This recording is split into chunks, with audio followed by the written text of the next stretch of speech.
Didampingi suaminya, PG, wanita berusia 35 tahun ini memenuhi panggilan penyidik Subdit 4 Renakta di Treskrimum Polda Sumatera Selatan atas kasus dugaan pelecehan yang menimpa dirinya. Korban melaporkan SU yang bekerja sebagai Dewas BPJS Kesehatan Republik Indonesia yang tak lain paman dari suaminya sendiri. PG sudah melapor Oktober 2024 lalu dan saat ini polisi masih melengkapi barang bukti. Dari keterangan korban, kejadian bermula saat dirinya di Palembang sedang pulang ke rumah orang tuanya. Diketahui korban tinggal di Jogja bersama suaminya. Sedangkan terlapor berada di Palembang dalam rangka perjalanan dinas dan menginap di salah satu hotel di Jalan R. Sukamto, Palembang. Korban dihubungi saksi RL, bibi dari suaminya, dan mengatakan SU sedang berada di Palembang.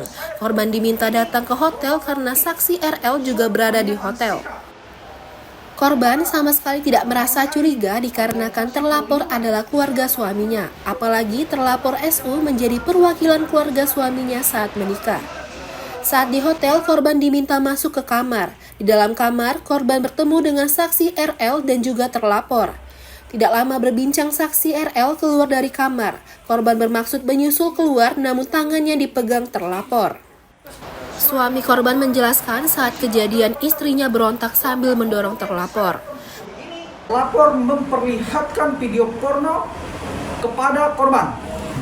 Yang kedua, terlapor menarik tangan kanan korban dan mencium tangannya. Yang ketiga, terlapor menyenderkan kepalanya di bahu korban tanpa persetujuan korban. Proses untuk pemenuhan alat bukti, karena kan kita melalui sistem alat bukti kita bawa pelapor juga gitu. Termasuk CCTV, Pak? Ya, semua kita karena harus ada keterangan dari lapor. Sebelumnya, pelapor juga telah melaporkan dugaan pelecehan ini ke Dewan Jaminan Sosial Nasional, Komnas Perempuan, dan Kementerian PPA. Pelapor berharap kasus ini dapat segera diselesaikan dengan hukum dan undang-undang yang berlaku.